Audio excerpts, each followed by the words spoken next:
أعوذ بالله من الشيطان الرجيم. بسم الله الرحمن الرحيم.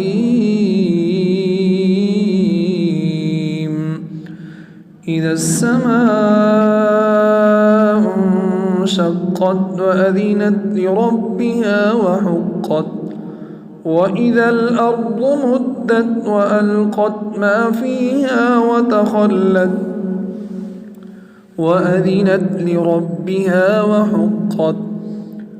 يا أيها الإنسان إنك كادح إلى ربك كدحا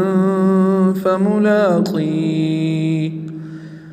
فأما من أوتي كتابه بيمينه فسوف يحاسب حسابا يسيرا وينقلب إلى أهله مسرورا وأما من أوتي كتابه وراء ظهره فسوف يدعو ثبورا ويصلى سعيرا إنه كان في أهله مسرورا إنه ظن أن لن يحور بلى إن ربه كان به بصيرا فلا أقسم بالشفق والليل وما وسق والقمر إذا اتسق لتركبن طبقا عن